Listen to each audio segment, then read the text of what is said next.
Thank you for listening to this worship podcast of St. Andrew Lutheran Church. I am Peter Johnson, Interim Senior Pastor. We hope this recording provides you with a moment of God's grace wherever this finds you. Know that you're welcome to join us in person for worship in Eden Prairie on Sunday mornings at 9 or 10:30. And also know that any contribution you make will bolster St. Andrew's ministry and outreach, including our podcasting directly to you. You can do so online. Welcome and God's blessings to you. Our reading this morning comes from the book of Genesis, the 32nd chapter. Jacob was left alone. A man wrestled with him until daybreak. When the man saw that he did not prevail against Jacob, he struck him in the hip socket, and Jacob's hip was put out of joint as he wrestled with him. Then he said, "Let me go, for the day is breaking." But Jacob said, "I will not let you go unless you bless me." So he said this to him, "What is your name?" And he said, "Jacob."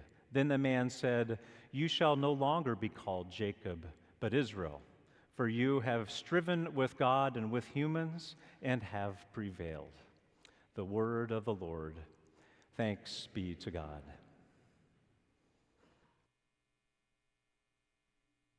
Good morning. It's good to be with you all this morning as we lean into our sermon series. We continue the sermon series, The Good Book. We're looking at some of these ancient scriptures, these ancient stories of our faith, and hearing how they might speak into us today. There's been a little bit going on social media. Maybe you've caught it. Making light of the second-borns in our midst. And the birth order stuff in our lives seems to always fit predictable patterns, right? The eldest tends to be the rule follower, the type A personality. And then the next one is just a grab bag, isn't it?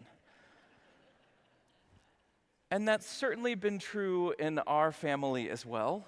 Our youngest, Dorothy, is just a joy and a delight, and you never quite know what she's going to come up with, especially when you look in the rearview mirror and see something like this, just coated in marker. Of course, Dorothy is 8 now, and this was when she was about 2 or 18 months, something like that, but she had found a marker and just thought that her hands and her face were the perfect canvas. And by the time we turned around, it looked something like that. Or maybe on our road trip, Hannah and I took the girls down to Florida, and they were in the back seat, and Dorothy said, "I need a Band-Aid." Okay, so Hannah just put the box back with her, and she was quiet for, 15, 20, 30 minutes. And then she said, "I need another Band-Aid." And Hannah thought, "Why do you need another Band-Aid? We just sent you the whole box." And I look in the rearview mirror again, and there are Band-Aids all over her face, all over her shirt, just everywhere. Just fun and delightful and slightly chaotic, right? And then finally, when something is going to go a little bit really extra wild, Dorothy becomes her alter ego, and that's Dorothea.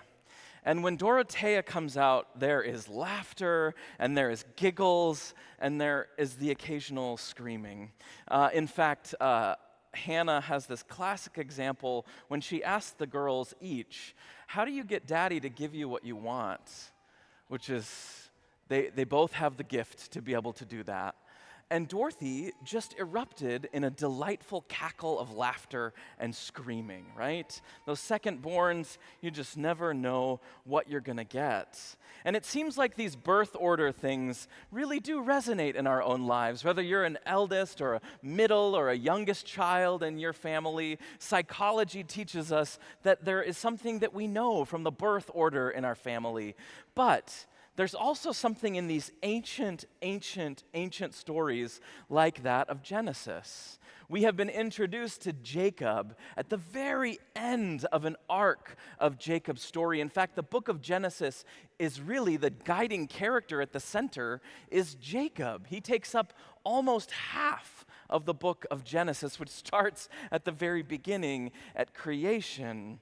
And Jacob is a trickster. He's a hustler. He is a cheat at times.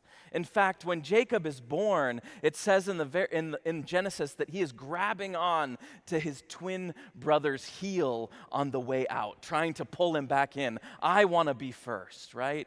Jacob is the second-born who's always wrestling with his place in life. Eventually, he negotiates with his older brother, and he says, I'll give you this really tasty stew if you'll give me your birthright. Sounds like a pretty good deal, doesn't it? Well, Esau, his older brother, just takes the bait, I guess, and trades his birthright for this cup of soup. Eventually, Jacob actually steals his father's blessing. As his father is aging and can't tell one son from the other, Jacob disguises himself and goes into his father's tent and says, it's me, give me your blessing. He steals it from his brother, which, as you can imagine, makes his brother incredibly angry. And his older brother Esau chases him out and says, if you come back, I'm going to kill you. This is the story of Scripture. Sounds like some pretty interesting family dynamics, doesn't it? Much, much, much later in the story, as Jacob has tricked his way through his life, step after step after step, eventually been tricked by his uncle Laban in one way or other, Jacob finds himself thinking about returning home. It's this moment in his story when all of the things that he has done in his past were starting to catch up with him, right? The mistakes that he has made, the relationships that he had broken, the places in his life that he wasn't particularly proud of were all of a sudden cropping up. And it was late at night before he returned home that all of a sudden this stranger appears. This mysterious stranger appears. Sorry, I thought I heard an alarm. I'm going to send Pastor Peter to go check on that alarm for us here. All right. It went off. I promise I won't be keeping you in this room if that's an alarm. Pastor Peter will be back in just a moment here. And all of this stuff catching up with Jacob, he ends up in the middle of the night in this wrestling match with a stranger. He doesn't know who this stranger is, but all of that stuff, all of the things that he had done, all of his mistakes, he was confronting them.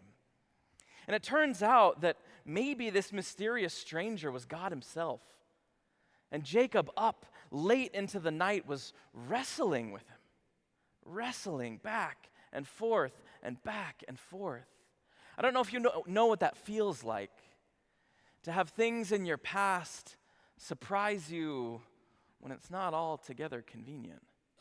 Have mistakes that you have made eventually work their way into your present, right?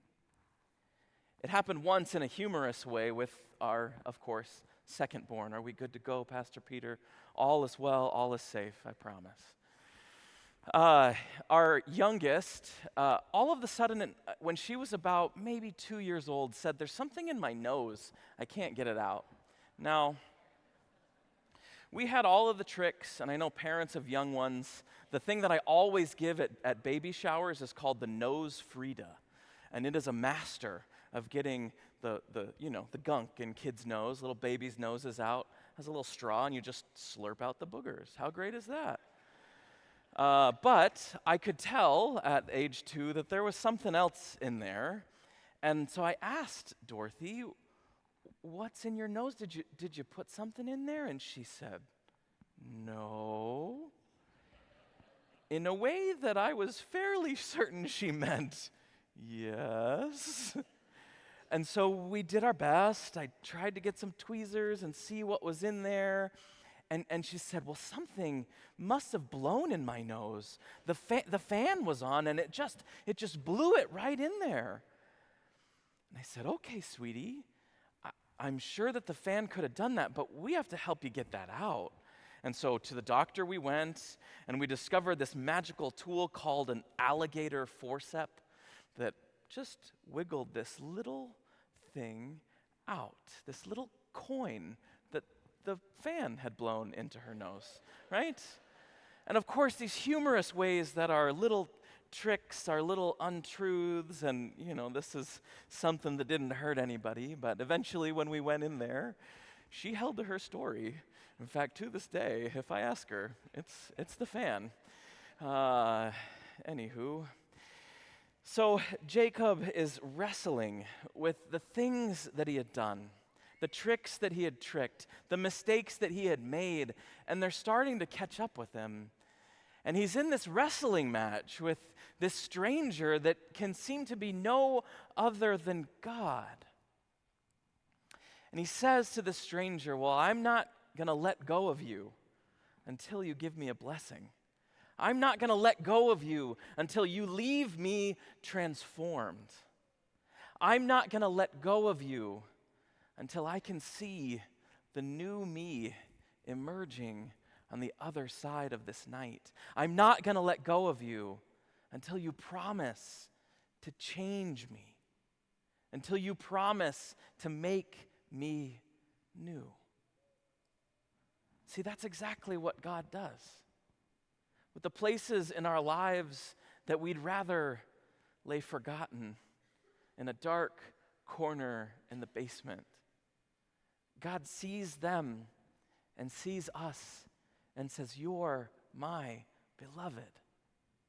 This Jacob is then given a new name, the name Israel, the name of the entire nation, the entire people, and a name that means something.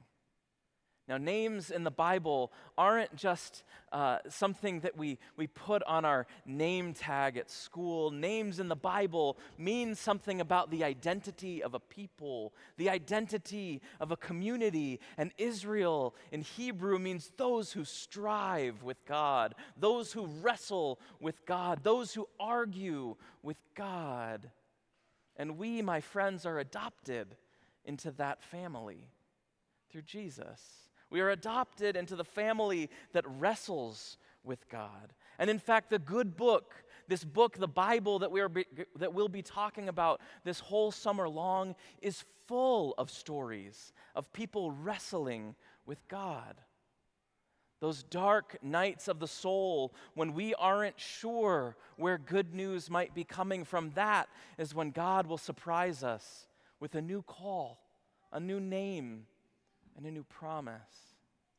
It's this book, this ancient book of stories that actually speaks into our day today. So whether you have things in your past that you would rather stay forgotten, whether you make a mistake tomorrow that's really hard to confront, whether you are living in a moment where you're not sure where the good news is, the promise is always there.